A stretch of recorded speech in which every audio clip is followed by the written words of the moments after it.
Hello दोस्तों, नमस्कार। Study portal में आप सबका स्वागत है। मैं आपका साथी और गाइड डॉक्टर विजय।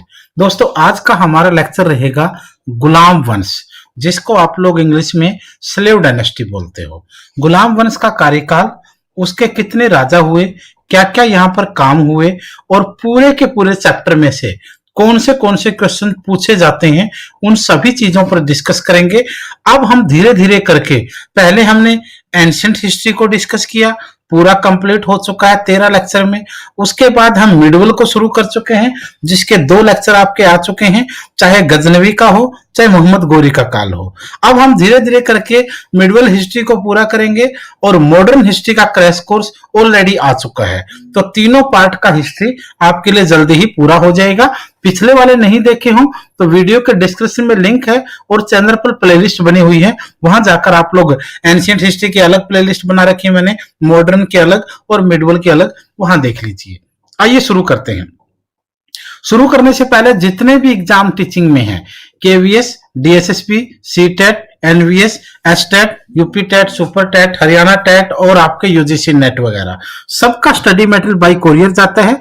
इस तरीके की बुकलेट पूरे इंडिया में आप लोगों को मिलती है। जहां भी चाहें आप अपने घर बैठे इनको मंगवा करके आराम से तैयारी कर सकते हैं। ये हमारा व्हाट्सएप नंबर है और यही हमारा कॉलिंग नंबर भी है। आप इस नंबर पर कॉल या मैसेज कर सकते हैं। आप अपना एग्जाम, अपना नाम, शहर, सिटी कौन सा आपका है और कौन सा आपको सब्जेक्ट आपका है, वो लिख करके व्हाट्सएप करें। आपकी सारी की सारे जितने भी इंपॉर्टेंट जानकारियां होंगी वो आपको मिलती रहेंगी। अब शुरू करते हैं हम लोग गुलाम वंश, जिसका दूसरा नाम इल्बरी वंश भी था। गुलाम वंश इसलिए कहा जाता है क्योंकि इसके जितने भी राजा हुए वो सारे गुलाम रहे थे और इल्बरी इनकी जाति के आधार पर नाम दिया जाता है। तो कभी कभी इसका नाम गुलाम वंश होता है तो कई जगह इसका नाम आपको इल्बरी वंश भी मिलेगा। इंग्लिश के अंदर अगर आप देखेंगे तो इंग्लिश में इसको आप लोग स्लेव डायनेस्टी के नाम से जानेंगे। कार्यकाल की बात होगी तो 1206 ईस्वी से लेकर 1290 ईस्वी तक का कार्यकाल आपका गुलाम वंश यानी इल्बरी वंश या फिर आप स्लेव डायनेस्टी का मानेंगे। भारतवर्ष पर शासन करने वाले मुस्लिम शासकों में सर्वप्रथम वंश जो है वो गुलाम वंश यानी इल्बरी वंश रहा था। यानी इंडिया के ऊपर विदेशी आक्रमण तो शुरू से ही रहे हैं, चाहे वो अलेक्जेंडर के आक्रमण हो, चाहे वो चंगेज खान के हो, चाहे मोहम्मद गजनवी का हो, चाहे गोरी के हो, चाहे दूसरे आक्रमण हो। आक्रमण तो बहुत हुए, लेकिन भारत पर शासन करने वाले जो मुस्लिम राजा थे उनमें सबसे पहला वंश जो है वो गुलाम वंश माना जाता है। ये क्वेश्चन पूछा जाता है कि भारत में पहला शासन करने वाला पहला मुस्लिम वंश बताइए, तो आपका आंसर ये हो जाएगा। इन्हें गुलाम वंश इसलिए कहा जाता है क्योंकि इनके सभी राजा कभी न कभी गुलाम रहे और इल्बरी इनको इनकी जाति के आधार पर कहा जाता है। ये तो इनके नाम से रिलेटेड चीज हुई। अब बात करेंगे कि 1290 तक, 1206 से लेकर के 1290 तक का जो सफर है उसमें इसके कौन से महत्वपूर्ण राजा रहे हैं। सबसे पहला नाम आता है कुतुबुद्दीन ऐबक का, जिसका कार्यकाल 1206 ईस्वी से शुरू होकर 1210 ईस्वी तक का इसका कार्यकाल रहता है। ऐबक को चंद्रमा का देवता भी कहा जाता था। पहला क्वेश्चन याद रखिए, सबसे पहला क्वेश्चन है स्लेव डायनेस्टी यानी गुलाम वंश का फाउंडर या जन्मदाता कुतुबुद्दीन ऐबक होगा। उसका दूसरा नाम चंद्रमा का देवता भी माना जाता था। उसने कुरान पढ़ना सीख लिया था, इसलिए उसको कुरान खान भी कहा जाता था। दोनों चीज याद रखिए, कुतुबुद्दीन ऐबक को कुरान खान भी कहा जाता था क्योंकि उसने कुरान पढ़ना सीख लिया था। चंद्रमा का देवता भी कहा जाता था, ये भी आपको याद रखना होगा। इसमें चंद्रमा का देवता क्योंकि ऐबक का मीनिंग यहां पर इससे निकलता है। उसके बाद गुलाम वंश का संस्थापक कुतुबुद्दीन ऐबक है। क्यों? क्योंकि गुलाम वंश का संस्थापक ये व्यक्ति इसलिए था क्योंकि 1205 ईस्वी में मोहम्मद गोरी जब भारत के वापस अपनी गजनी की राजधानी के लिए निकला, तो क्योंकि जब आप देखोगे 1192 ईस्वी के तराइन या तरावड़ी के दूसरे युद्ध में गोरी ने पृथ्वीराज चौहान को जब हरा दिया तो गोरी का भारत में एक अलग सा साम्राज्य बन गया। उसके बाद गोरी की एक राजधानी अफगानिस्तान में गजनी थी और दूसरी वो भारत पर भी शासन करता था। तो उसका जो सफर था 1192 से 1205 तक का, वो कभी गजनी कभी भारत, कभी गजनी कभी भारत, ये इस तरीके से रहता था। अब जब ऐसा दौर हुआ तो उसने क्या किया, उसने भारत में अपना शासन संभालने के लिए ऐबक को कुछ हद तक उसने रखा था, और वहां भी वो याल्दोज वगैरह को या कुछ और लोगों को शासन देता रहता था। तो 1205 ईस्वी में जब गोरी वापिस गजनी गया घूमने के लिए, अपने राज्य को देखने के लिए, तो वो यहाँ का शासन ऐबक को देकर चला गया। और जब वापिस वो नहीं आ पाया, 1206 में उसकी वहीं पर मृत्यु हो गई, तो भारत में उसका उत्तराधिकारी ऑटोमेटिकली कुतुबुद्दीन ऐबक को माना गया। ऐबक को लाख बख्श और पील बख्श भी कहा जाता है। लाख बख्श, बख्श का मतलब होता है दाता, दाता यानी दान देने वाला बड़ा कोई दानी। ऐबक को लाखों का दाना, दाता या दानी, या पील, पील का मतलब यहां पर क्या रहेगा, हाथी रहेगा। दोनों चीज याद रखना, ऐबक लाखों का दान करता था यह माना जाता है, और वह हाथियों का दान भी करता था। इस वजह से उसे लाख बख्श भी कहा गया है और उसको पील बख्श भी कहा गया है। ये दोनों भी, चंद्रमा का देवता उसको कहा गया, कुरान खान उसको कहा गया, लाख बख्श उसको कहा गया, पील बख्श उसको कहा गया, गुलाम वंश का संस्थापक उसको माना गया। ये काफी सारे क्वेश्चंस हैं जो ऐबक से रहेंगे। ऐबक ने कुव्वत उल इस्लाम, ये भारत की पहली मस्जिद है भाई। ऐबक ने कुव्वत उल इस्लाम के नाम से दिल्ली में भारत की पहली मस्जिद बनवाई थी। भारत में पहली मस्जिद किसने बनवाई, ऐबक ने। किस नाम से बनवाई, कुव्वत उल इस्लाम। कहां पर बनवाई, दिल्ली में बनवाई। ये क्वेश्चन भी आपके लिए जरूर रहेगा। उसके बाद ऐबक ने बख्तियार काकी, बहुत बड़ा नाम है ये, बख्तियार काकी और सलीम चिश्ती, ये दोनों के दोनों गोरी के साथ भारत आए थे। और जब गोरी का साम्राज्य भारत में चलता रहा तो इन लोगों को भी भारत में कोई नहीं रोक सकता था। ऐबक ने बख्तियार काकी के नाम पर दिल्ली में कुतुब मीनार की नींव रखवाई, और अजमेर में 2.5 दिन का झोपड़ा भी बख्तियार काकी के नाम से तो नहीं था, लेकिन ऐबक ने उसको भी बनवाया था। उसके पीछे एक अलग स्टोरी है। सबसे पहले याद रखना, ऐबक ने बख्तियार काकी के नाम से, कुतुब मीनार किसके नाम से बनाया गया है, बख्तियार काकी के नाम से, लेकिन ऐबक ने कुतुब मीनार की सिर्फ नींव रखवाई थी, निर्माण कार्य शुरू करवाया था, पूरा करवाने वाला आगे इल्तुतमिश आएगा। अजमेर में 2.5 दिन का झोपड़ा बनवाने का अगर नाम आता है तो वो भी आपका ऐबक के नाम ही यहां पर रहेगा। उसके बाद ऐबक ने अपनी राजधानी को लाहौर बनवाया। ध्यान रहे, स्लेव डायनेस्टी की भारत में पहली राजधानी लाहौर थी, जिसको ऐबक ने लाहौर में एक प्रकार से स्थापित किया था। मृत्यु के ऊपर कई बार क्वेश्चन आते हैं। ऐबक की मृत्यु पोलो खेलते हुए, पोलो को आप लोग हिंदी में चौगान भी कहते हो, पोलो खेलते हुए यानी चौगान खेलते हुए घोड़े से गिरने से उसकी मृत्यु हुई थी। भारत में पोलो या चौगान का खेल लाने वाले भी तुर्की लोग ही थे, ये भी याद रखना है। तो ये कुछ क्वेश्चंस थे जो आप लोगों के लिए यहाँ पर जरूरी होने वाले थे। इसमें तमाम वो चीजें मैंने डिस्कस की हैं जो आप लोगों के एग्जाम के लिए हो सकती हैं, चाहे इसका कार्यकाल हो, चाहे इसको चंद्रमा का देवता कहा गया हो, कुरान खान इसको कहा गया हो, संस्थापक के रूप में इसको माना गया, लाख बख्श और पील बख्श इसको कहा गया, कुव्वत उल इस्लाम के नाम से दिल्ली में इसने पहली मस्जिद बनवाई, बख्तियार काकी के नाम से कुतुब मीनार की नींव रखी, अजमेर में 2.5 दिन का झोपड़ा बनवाया, और राजधानी ये लाहौर में इसने स्थापित की, और मृत्यु इसकी पोलो खेलते हुए 1210 ईस्वी में अपने महल के अंदर ही इसकी घोड़े से गिरने से इसकी मृत्यु हो गई। अब बात करेंगे आराम शाह की। 1210 में ही राजा बना, चंद दिनों का शासन रहा इसका। इसके लिए आपको बहुत ज्यादा मेहनत नहीं करनी है, इसको आप स्किप भी कर सकते थे, लेकिन मुझे लगा कि चलो मैं बता देता हूं। आराम शाह एक कमजोर और बेकार शासक था, और दिल्ली के लोगों को वह कभी भी स्वीकार हुआ ही नहीं। तो इसके कार्यकाल के अंदर कोई ऐसा काम नहीं हुआ। इस समय इल्तुतमिश, जो उस समय बदायूं का राज्यपाल था, उसने आराम शाह को हराया और उसकी जगह वो सिंहासन पर बैठ गया। अब जो पढ़ने वाला नाम है इसमें वो इल्तुतमिश रहेगा आपका। इल्तुतमिश, इल्तुतमिश का सबसे लंबा कार्यकाल, गुलाम वंश में सबसे लंबा कार्यकाल यहां पर आप लोगों को इस व्यक्ति का दिखेगा। यहां से काफी सारे समय समय, हालांकि बलबन का आगे जाकर के बहुत अच्छा कार्यकाल होगा, लेकिन सिर्फ यहां तक की अगर बात हम करें तो ये व्यक्ति एक लंबे कार्यकाल के लिए यहां पर दिखेगा। इल्तुतमिश की बात अगर करें तो इल्तुतमिश दिल्ली सल्तनत का वास्तविक संस्थापक माना जाता है। दिल्ली सल्तनत का वास्तविक संस्थापक का नाम आप लोगों को यहां पर इल्तुतमिश के रूप में नजर आएगा। इल्तुतमिश का शासनकाल 1210 ईस्वी से 1236 ईस्वी तक 26 वर्ष तक इसका शासनकाल रहा है। इतना लंबा कार्यकाल, लॉन्गेस्ट, इतना लंबा कार्यकाल गुलाम वंश में किसी और राजा का नहीं रहा। वो इसलिए नहीं रहा क्योंकि ऐबक का देखेंगे तो 5 साल का लगभग कार्यकाल रहा, रजिया का 3 साढ़े 3 4 साल रहा, और बलबन का भी 1265 से 1287 लगभग 21-22 साल का शासनकाल बलबन का भी रहा है। तो यहाँ पर सबसे लॉन्गेस्ट शासन इसका आप लोग मानेंगे। इल्तुतमिश का पूरा नाम शम्स-उद-दीन इल्तुतमिश था, ये भी याद रख लेंगे।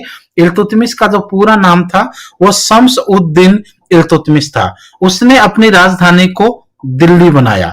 ध्यान रखिए, पहले राजधानी कौन सी थी? लाहौर, जिसको बनाया था कुतुबुद्दीन ऐबक ने। लेकिन इल्तुतमिश जब राजा बना तो अपनी राजधानी को कहां लेकर आया? वो दिल्ली। मुस्लिम राजाओं की भारत में पहली बार राजधानी दिल्ली जो है वो इल्तुतमिश के समय में बनी थी। तो यहां से शुरुआत होगी। कार्यकाल आपने देख लिया, वास्तविक संस्थापक मान लिया, लंबा कार्यकाल देख लिया, पूरा नाम पढ़ लिया, भारत में राजधानी परिवर्तन इनका देख लिया। अब बात करेंगे इसके फेमस कार्यों में। इसके सबसे फेमस कार्यों में पहला ही काम आता है इक्ता प्रणाली। इक्ता सिस्टम जिसको कहते हैं, इक्ता सिस्टम। इक्ता प्रणाली, इल्तुतमिश ने इक्ता प्रणाली प्रारंभ की। इक्ता का अर्थ है धन के स्थान पर तनख्वाह के रूप में भूमि प्रदान करना। वास्तव में देखा जाए तो इक्ता जो है वो एक भूमि का टुकड़ा होती है। इक्ता भूमि का टुकड़ा होता है। आप, मैं इसको बता देता हूं आपको डिटेल में। जैसे इस तरीके से आप देखेंगे, अगर मान लो राजा के कार्यकाल में ये जमीन है सारी, इस भूमि, जितनी भी भूमि उसके पास है, वो अपने बड़े बड़े कर्मचारी, अधिकारियों, वजीरों, मंत्रियों को क्या करता था? तनख्वाह नगद नहीं देता था। यहां पर इस पूरे राज्य की जो भूमि होती थी इसके कुछ टुकड़े बांट लिए जाते थे, और इस तरीके से पूरे राज्य की भूमि को कुछ टुकड़ों में बांट लिया जाता था। जैसे देश में देखोगे, भारत राज्यों में बंटा है, राज्य जिलों में बंटे हैं, जिले ब्लॉकों में बंटे हुए हैं, ब्लॉक गांव में, गांव वार्ड्स में, इस तरीके से। अब जैसे ये है, अब ये क्या है? इक्ता प्रणाली में ये जो है, जैसे ये है 1 नंबर इक्ता, इक्ता नंबर 2, इक्ता नंबर 3, इक्ता नंबर 4, और इस तरीके से है ये इक्ता। अब ये राजा क्या करता था? मान लो कोई व्यक्ति वजीर के पद पर है, वह उसको सैलरी ना नगद ना दे करके उसको एक इक्ता दे देता था। मान लो कोई भी व्यक्ति है, जैसे मान लो इस व्यक्ति का नाम है राहुल। ये राहुल इल्तुतमिश के समय में वजीर है। वजीर के पद पर रहते हुए जो काम करेगा उसके बदले में क्या मिल गया? राजा को इक्ता नंबर 1 दे दिया वजीर को राजा ने। अब इस इक्ता में क्या करेगा? इस इक्ता में उसके 2 काम होंगे, काम नंबर 1 और काम नंबर 2। पहला काम क्या होगा? Law and order. राज्य में इस इक्ता में लॉ एंड ऑर्डर को मेंटेन करना किसका काम है? इस व्यक्ति का है जिसको ये इक्ता मिल गया। दूसरा काम टैक्स कलेक्शन, कर इकट्ठा करना। ये 2 काम हो गए। यानी इल्तुतमिश ने इस वजीर को वजीर होने की वजह से तनख्वाह ना देकर इसको इक्ता दे दिया। इसने इक्ता तो ले लिया, लेकिन वजीर के काम के साथ साथ 2 काम और मिल गए। एक अपने इक्ता के अंदर लॉ एंड ऑर्डर, और दूसरा टैक्स कलेक्शन। और राजा के पास सबसे इंपॉर्टेंट यही थे। उसको ऐसे लोग चाहिए जो विश्वसनीय हो और लॉ एंड ऑर्डर को मेंटेन करें। अगर हर इक्ता में कानून व्यवस्था होगी तो राजा को कोई दिक्कत नहीं है। हर इक्ता से अगर टैक्स हटा रहेगा तो भी राजा को कोई दिक्कत नहीं है। यानी जो व्यक्ति विश्वसनीय चाहिए था उसको उसने वजीर भी बना दिया, उससे वो लॉ एंड ऑर्डर मेंटेन भी करवाता रहा और उससे टैक्स भी लेता रहा। ये एक सबसे जबरदस्त नीति जो है वो इल्तुतमिश ने अपनाई थी, जो काफी ज्यादा कामयाब रही। यानी इक्ता का मतलब भूमि का टुकड़ा है। जिस व्यक्ति को ये इक्ता मिला उसको क्या कहा गया? उसको इक्तेदार कहा गया, और इस पूरी प्रणाली को इक्तेदारी व्यवस्था कहा गया। ये आप लोगों को यहां समझना है। एक तो ये इसके समय में सबसे इंपॉर्टेंट था। दूसरा जो काम इसके समय में सबसे बेस्ट माना गया वो माना गया तुर्कान ए चहलगानी, जिसको आप लोग चालीसा भी बोलते हैं। तुर्कान ए चहलगानी, जिसको आप लोग चालीसा भी कहते हैं। इल्तुतमिश ने 40 अमीर सरदारों का एक दल बनाया था। तुर्कान ए चहलगानी का मुख्य कार्य राजा और अमीरों के बीच में बिचौलिए का काम, याद रखिएगा, बिचौलिए का काम करना था, ताकि राजा के खिलाफ अमीरों और साहूकारों के विद्रोह को दबाया जा सके। अब देखिए इसमें, मान लो ऊपर है राजा, नीचे है जनता, बीच में क्या होते थे, कुछ साहूकार, जमींदार और अमीर लोग हुआ करते थे। ये क्या करते थे, जितने भी अमीर साहूकार जमींदार लोग थे, ये व्यापार करते थे अलग अलग राज्यों तक। और ये लोग क्या चाहते थे, ये लोग चाहते थे कि राजा सारी इनकी सुने। अब राजा अगर इनकी सुने तो फिर वो कठपुतली हो गया, अगर वो नहीं सुनता था तो ये लोग राजा के खिलाफ विद्रोह कर देते थे, दूसरे राजाओं को बुला लेते थे आक्रमण करने के लिए, अपने राज्य की कमजोरी दूसरे शासकों को बताते थे, घर का वेदी लंका डाय वाली बात करते थे। और अगर इनकी सुन लेता था राजा तो फिर ये किसी को शासन करने नहीं देते थे। तो इसलिए जितने भी राज्यों में विद्रोह होते थे वो सारे अमीरों, साहूकारों, जमींदारों के द्वारा ही करवाए जाते थे। उस समय ये सबसे बड़ी बात थी, वहां पर कोई जरूरत ही नहीं थी किसी और की दुश्मनी की, यही लोग सब कुछ कर लेते थे। अब इसलिए उसने क्या किया, इल्तुतमिश ने 40 जितने भी जमींदार, साहूकार, अमीर थे, इनमें से टॉप के जो 40 जमींदार थे, अमीर थे, उनका एक संगठन बनाया और उसको इसने नाम दिया चालीसा का। इसका मुख्य काम क्या था, इसका मुख्य ये 40 का संगठन कहां था, राजा और इन अमीर साहूकारों के बीच में ये चालीसा का संगठन था। इस चालीसा का काम था इन नीचे वाले जो अमीर और जमींदार थे, इनकी समस्या सुनना और राजा तक बताना, राजा से समाधान लेना और इनको बताना। यानी ये जो चालीसा नाम का संगठन था, ये बिचौलिए का काम करने लगा, जिससे राज्य में जो विद्रोह होते थे अमीरों, जमींदारों के, साहूकारों के, वो समाप्त हो गए। ये सबसे जबरदस्त पॉलिटिक्स जो है वो यहाँ पर तुर्कान ए चहलगानी के नाम से इल्तुतमिश ने चली थी। यह माना जाता है कि यही एक ऐसी पॉलिसी है जिसकी वजह से इल्तुतमिश 26 सालों तक राज करके चला गया। अगर यह नीति नहीं होती तो शायद इल्तुतमिश इतना लंबा राज्य कर नहीं सकता। और यही वजह है कि इस नीति को जब अवॉइड करना शुरू किया रजिया बेगम ने, तो इतनी इंटेलिजेंट होने के बाद भी 3-3.5-4 साल में उसका कार्यकाल ध्वस्त हो गया, उसका साम्राज्य ढह गया। तो ये पॉलिसी काफी बेस्ट मानी जाती है इस व्यक्ति की। अब इसमें इल्तुतमिश ने सिक्के भी चलवाए थे जो काफी फेमस रहे। इल्तुतमिश पहला तुर्क शासक था जिसने शुद्ध अरबी सिक्के चलवाए थे। क्वेश्चन याद रखना, शुद्ध अरबी सिक्के किसने चलवाए, इल्तुतमिश ने। पहला तुर्क शासक था जिसने इनको चलवाया। इल्तुतमिश ने चांदी का टका और तांबे का जीतल, ये 2 नाम के सिक्के थे, इनको याद रखना। चांदी के सिक्के को यहाँ का टका कहा गया और तांबे के सिक्के को यहाँ जीतल कहा गया। और इनको कहां करवाया, दिल्ली के अंदर एक टकसाल बनवाई जिसमें इन सिक्कों को घड़ा जाता था या बनाया जाता था। इमारतें जो थी इल्तुतमिश के समय में, सबसे पहले उसने हालांकि जो कुतुब मीनार को तो इसने पूरा करवाया ही था, लेकिन उसके अलावा देख लेते हैं, भारत में पहला मकबरा इल्तुतमिश ने दिल्ली में स्वयं के मकबरे का निर्माण करवाया जो संस्कृत शैली का था। इल्तुतमिश का मकबरा उसने अपने लिए बनवाया जो संस्कृत शैली का था, याद रखिए। कुतुब मीनार को इल्तुतमिश ने पूरा करवाया। वह अजमेर की मस्जिद का भी निर्माण करवाया। ये कुतुब मीनार जिसकी नींव रखवाई थी ऐबक ने, पूरा करवाने का काम इसका इल्तुतमिश का रहेगा। और अजमेर की मस्जिद का निर्माण भी इल्तुतमिश ने करवाया था। इल्तुतमिश को भारत में, ये क्वेश्चन मोस्ट इंपोर्टेंट है भाई, भारत में गुंबद निर्माण का पिता किसको कहा जाता है? इल्तुतमिश को भारत में गुंबद निर्माण, टोम्ब सिस्टम जो इंडिया में रहा उसका निर्माण का पिता इसको कहा गया। और इसने सुल्तानगढ़ी का निर्माण भी करवाया था। इसमें इसकी अगर मृत्यु की बात करी जाए तो बयाना पर आक्रमण करने जाते समय इल्तुतमिश रोगग्रस्त हो जाने के कारण 30 अप्रैल 1236 ईस्वी को उसकी मृत्यु हो गई। पहले आपने ऐबक का कार्यकाल देखा, फिर आपने इल्तुतमिश का पढ़ा। इल्तुतमिश में भी आपके लिए बहुत सारे क्वेश्चन ऐसे रहेंगे जो पूछे जाएंगे, चाहे उसका कार्यकाल पूछ लें, चाहे वास्तविक संस्थापक वाला क्वेश्चन हो, चाहे उसमें उसका ओरिजिनल नाम पूछ लें। उसके साथ भारत में दिल्ली राजधानी बनाने का क्वेश्चन उसका आता है। एकता प्रणाली के बारे में भी आपको याद रखना है। तुर्कान चहलगान चालीसा को भी आपको समझना है। इसके साथ साथ इल्तुतमिश के सिक्के, जो शुद्ध अरबी सिक्के उसने चलाए वो भी रहेगा। चांदी का टका और जीतल का नाम भी रहेगा तांबे का। दिल्ली की टकसाल की स्थापना का क्वेश्चन भी होगा। इमारतों में उसका खुद का मकबरा हो, चाहे कुतुब मीनार का निर्माण पूरा करना हो, अजमेर की मस्जिद हो, या गोवंश निर्माण का उसको पिता माना जाए, ये क्वेश्चन भी रहेंगे। और मृत्यु वाला क्वेश्चन भी आपको इसका याद रखना है। तो यहां तक जो है वो इल्तुतमिश है। उसके बाद एक छोटा सा कार्यकाल आपको मिलेगा फिरोज शाह का।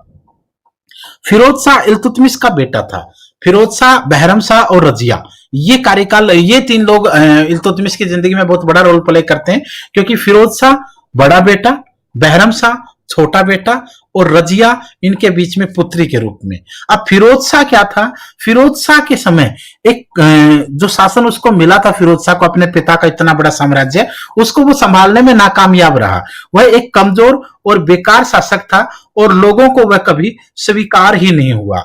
जैसे ही उसको राजा बनाया गया, हालांकि इल्तुतमिश, कुछ किताबों में आपको ये मिल जाएगा कि राजा इल्तुतमिश कितना अच्छा था, उसने अपने बेटी को राज दिया न कि बेटों को। लेकिन दोस्तों सच्चाई ये है कि इल्तुतमिश उसी तरीके से फिरोज शाह को राजा बनाना चाहता था जिस तरीके से धृतराष्ट्र दुर्योधन को बनाना चाहता था। इल्तुतमिश ने कभी चाहा नहीं कि वो रजिया को सुल्तान बनाए।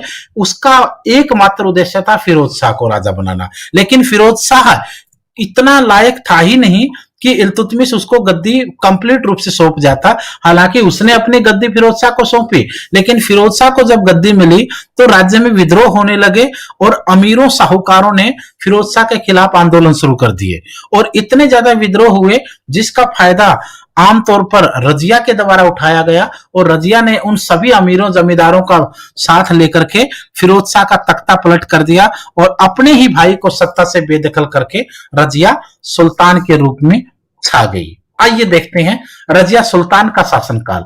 1236 ईस्वी से 1240 ईस्वी तक का शासनकाल रजिया सुल्तान का है। रजिया इल्तुतमिश की पुत्री थी और अपने भाई फिरोज शाह के बाद वह राजगद्दी पर बैठी थी। नाम याद रखिएगा, एक फिरोज शाह नाम याद रखना है, एक बहरम शाह नाम याद रखना है, एक अल्तुनिय नाम याद रखना है और एक नाम याद रखना आपको जमालुद्दीन याकरित। ये नाम आपके लिए मोस्ट इंपोर्टेंट। इल्तुतमिश रजिया का पिता था, बहरम शाह रजिया का भाई था, उसके साथ साथ जो फिरोज शाह था वो भी रजिया का भाई था और अल्तुनिय भटिंडा का गवर्नर और याकरित रजिया का सेनापति। अब आइए शुरू करते हैं इस चैप्टर को। रजिया जो है वो दिल्ली की पहली और आखिरी मुस्लिम महिला सुल्तान थी। दिल्ली की गद्दी पर बैठने वाली पहली और आखिरी मुस्लिम महिला सुल्तान थी रजिया। फिरोज शाह की गद्दी पर हटाया उसको और अपनी गद्दी पर बैठी। इल्तुतमिश की बेटी थी, दिल्ली की पहली और आखिरी मुस्लिम महिला सुल्तान थी। अब उसके कामों को देखते हैं। ये कहा जाता है कि रजिया के काम बहुत अद्भुत थे। रजिया सुल्तान ने पर्दा प्रथा का विरोध किया। काम नंबर 1 जिसके कारण वो फेमस हुई, उसने महिलाओं में पर्दा प्रथा का विरोध का बिगुल बजाया। दूसरा काम, पुरुषों की पोशाक पहनना शुरू किया। महिला सशक्तिकरण, जिसको आप लोग वुमेन एम्पावरमेंट बोलते हो, उसकी पहली महिला भारत के अंदर दिखी आप लोगों को, जिसने पुरुषों की पोशाक, वो काम उसने उस समय किए जो आज हमारे समाज में काफी फेमस है। तीसरा काम था, रजिया सुल्तान हाथी और घोड़ों की सवारी करके राज्य का दौरा उसने शुरू कर दिया।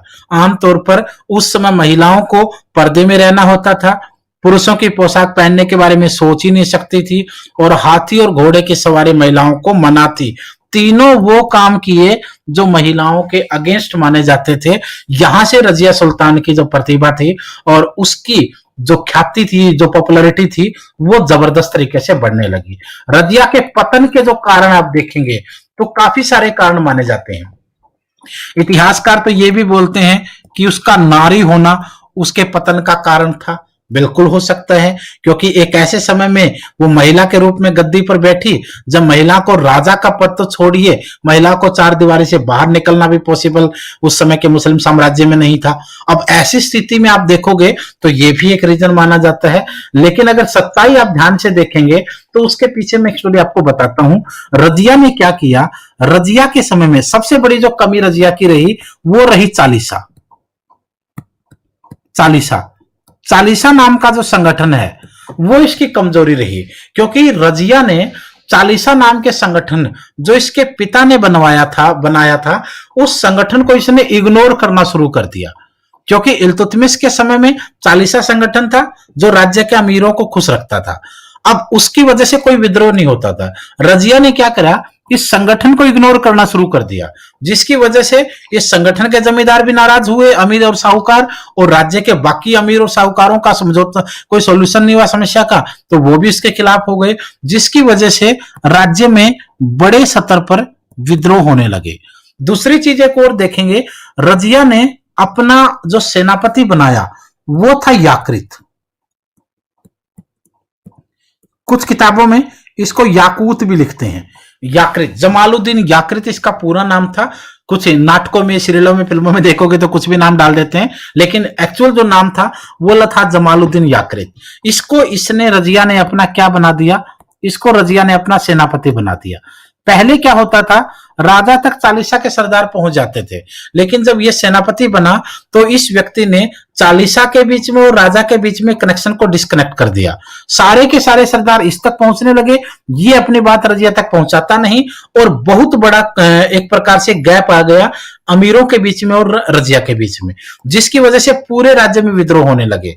रजिया के खिलाफ किसी भी एरिया में विद्रोह होता, रजिया और याकृत अपनी सेना को लेकर वहां जाते, वहां पर युद्ध करते, वहां की जनता को, सेनाओं को, विद्रोहियों को मारते और वापस आ जाते। जैसे जैसे सेना वापस आती दूसरी जगह विद्रोह शुरू हो जाता, फिर यहां वो जाते, फिर तीसरी जगह हो जाता। यह कहा जाता कि रजिया का जो शासनकाल था वो ज्यादातर विद्रोहों से भरा रहा, और उसकी नींव किसने रखी, उसकी नींव रखी याकृत ने खुद ने। अमीरों ने चालीसा को इग्नोर किए जाने की वजह से रजिया ने खुद इस नींव को रख दिया। अब ये सारा काम जब होने लगा तो जितने भी अमीर और जमींदार और साहूकार थे, जब उनको लगा कि रजिया और याकृत उनको हर जगह हरा देते हैं, तो वो लोग क्या हुए, वो लोग गए भटिंडा। भटिंडा भटिंडा का उस समय जो गवर्नर था उसका नाम था अल्तुनिय। भटिंडा का गवर्नर उस समय था अल्तुनिय। अल्तुनिय भटिंडा का क्या था, गवर्नर था। जितने भी जमींदार और साहूकार थे वो सारे के सारे लोग मिलकर के अल्तुनिय के पास गए और उन्होंने कहा कि हम आपको समर्थन देते हैं, आप अपने आप को राजा डिक्लेयर कर दो, रजिया से अगर युद्ध होगा तो हम आपके साथ हैं, रजिया को मार डालेंगे और आपको हम राजा की गद्दी पर बैठा देंगे। अब जब ये बात हुई तो अल्तुनिय के उसी समय से राजा के सपने उसको आने लगे। वो खुश हो गया और उसने अपने आप को स्वतंत्र घोषित कर दिया। अल्तुनिय को कोई जरूरत नहीं थी रजिया के खिलाफ युद्ध की घोषणा करने की, उसके लिए इतना ही काफी था कि रजिया के समय में जो राज्यपाल का पद उसको मिला था, उसने राज्यपाल पद तक अपने आप को संतुष्ट नहीं रखा। उसने कहा कि मैं रजिया के द्वारा राज्यपाल नहीं हूं, मैं एक स्वतंत्र राजा हूं। अब जब स्वतंत्रता की उसने घोषणा कर दी और रजिया ने जो उसको राज्य दे रखा था, तो रजिया का तो युद्ध करना बनता था। तो रजिया, सुल्तान और याकृत यहां से भटिंडा के ऊपर आक्रमण करने के लिए निकल दिए। जब भटिंडा की तरफ वो बढ़ रहे थे तो अल्तुनिय की सेनाएं और जितने भी जमींदार और साहूकार थे सबकी सेनाओं ने रास्ते में इनकी सेना का मुकाबला किया। जब यहां पर एक बड़ा युद्ध हुआ तो इस वार में, युद्ध में याकृत मारा गया और ये सेना जो है वो रजिया को पकड़ करके अल्तुनिय के सामने ले गई। रजिया बंदी बना रखी थी। अल्तुनिय ने रजिया के सामने दो शर्तें रखी। पहली शर्त शादी का प्रस्ताव और दूसरी शर्त थी मृत्युदंड। या तो मृत्युदंड के लिए तैयार हो जाओ या मेरे साथ शादी करो। रजिया के दिमाग में वही सोच थी कि जान है तो जहान है, और रजिया ने शादी का प्रस्ताव स्वीकार कर लिया। यहां पर अल्तुनिय और रजिया दोनों के बीच में शादी हो गई और ये शादी कहां पर हुई? भटिंडा के अंदर। यहां पर शादी करने के बाद जब दोनों के दोनों वापिस कहां पर आ रहे थे? जब दोनों के दोनों वापिस दिल्ली आ रहे थे तो हरियाणा में रास्ते में एक जगह है कैथल। 1240 में ये वापिस आ रहे थे, रास्ते में एक जगह है कैथल हरियाणा में। इस कैथल के पास एक छोटी सी सेना की टुकड़ी को लेकर के एक व्यक्ति बैठा था, बहरम शाह। बहरम शाह जो रजिया का छोटा भाई था, उसने अपनी सेना की टुकड़ी से अल्तुनिया और रजिया पर आक्रमण कर दिया और इन दोनों की हत्या यहां पर कर दी और इस तरीके से रजिया का यहां पतन हुआ और बहरम शाह ने अपने आप को राजा के रूप में डिक्लेयर कर दिया। ये आपका कार्यकाल रजिया का रहेगा। इसमें बहुत इंपॉर्टेंट चीजें आप लोगों को देखनी है। जमालुद्दीन याकृत पढ़ना है, अल्तुनिया का काम देखना पड़ेगा और क्या क्या वजह रही है बहरम शाह वगैरह की, वो सब आपको यहां पर देख लेनी है। ये था आपका रजिया का पतन। अब बात बहरम शाह को मिली गद्दी। बहरम शाह ने कुछ भी शासन नहीं किया, थोड़ा बहुत शासन किया, वो बलबन के कंट्रोल में ही रहा सब कुछ। अब हम बात करेंगे बलबन के कार्यकाल को लेकर के, क्योंकि 40 से लेकर 65 तक अमीर साहूकार राज्य करते रहे, कोई ढंग का शासक नहीं आया। फिर बारी आई 1265 से 1286 वाले काल की, जिसको आप लोग 87 तक ले जाते हैं कई बार। ये कार्यकाल जो है ये बलबन का रहा है। बलबन चालीसा का सदस्य था, यानी खुद चालीसा का सरदार था। खुद की रक्षा करने के लिए उसने इल्तुतमिश परिवार के सभी सदस्यों को मरवा डाला। यानी बलबन जो खुद चालीसा का सदस्य था, उसने धीरे धीरे करके अपने आप को मजबूत किया और बीच के कार्यकाल में भी जब लगभग 1240 से 65 तक बलबन के हाथ में बहुत चीज होती थी, अब उसने क्या किया, चापलूसी और शक्ति बढ़ा करके अपने आप को राजा के पद पर बैठा दिया और इल्तुतमिश परिवार के जितने भी लोग थे उन सबकी हत्याएं करवा दी। बलबन ने गद्दी पर बैठते ही सर्वप्रथम सुल्तान के पद की गरिमा कायम की और दिल्ली सल्तनत की सुरक्षा के प्रबंध कर दिए।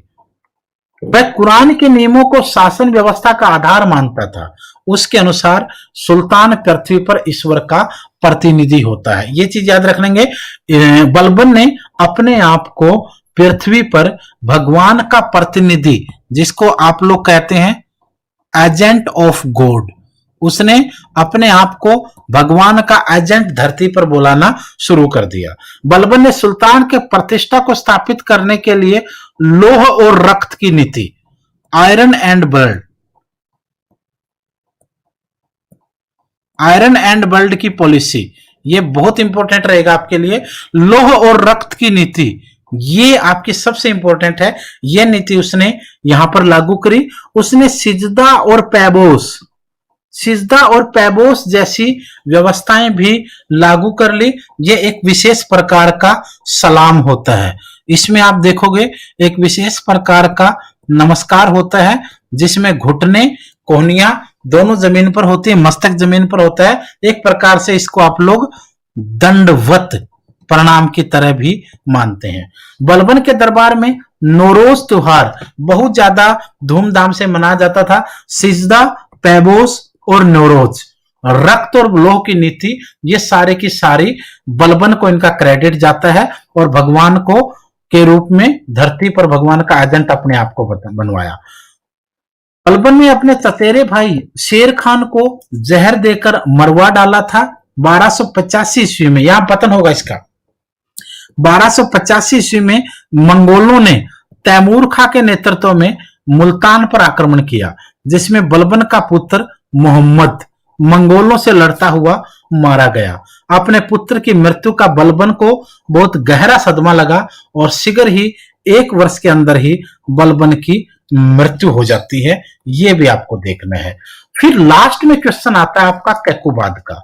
कैकुबाद 1287 से लेकर के 1290 तक, कुछ मामलों में तो कर्मिवंश को अगर छोड़ दें तो कुछ मामलों में कैकुबाद को गुलाम वंश का आखिरी शक्तिशाली शासक के रूप में देखा जाता है।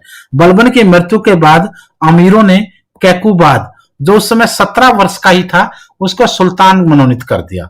धीरे धीरे करके अपने शासन को वह कमजोर करता ही चला गया। उसके पास बहुत ज्यादा शक्तियां नहीं रही। तो इस तरीके से आपने 1206 ईस्वी से लेकर के 1290 ईस्वी तक का पूरा गुलाम वंश, इसको स्लेव डायनेस्टी बोलते हैं। ये आपने देखा। वीडियो में बहुत चीजें मैंने डिस्कस करने की कोशिश की है ताकि कोई चीज आपसे छूट ना जाए। अगली क्लास में आप लोगों के लिए जितना भी आपका पूरी स्टोरी होगी, गुल खिले तो सांस लो मुगलो, ये पूरे का पूरा, चाहे गुलाम हो, चाहे खिलजी हो, चाहे तुगलक वंश हो, चाहे सैयद हो, चाहे लोधी हो, चाहे गुलाम हो, उसके बाद मराठे, सिख, सब कुछ आपके लिए इस सीरीज में आने वाला है। तो आप लोग अगली वीडियो में हम लोग नेक्स्ट चैप्टर पढ़ेंगे। चैनल को सब्सक्राइब जरूर करते रहिए ताकि आप लोगों को सारी इंपॉर्टेंट जानकारी यहाँ पर मिलती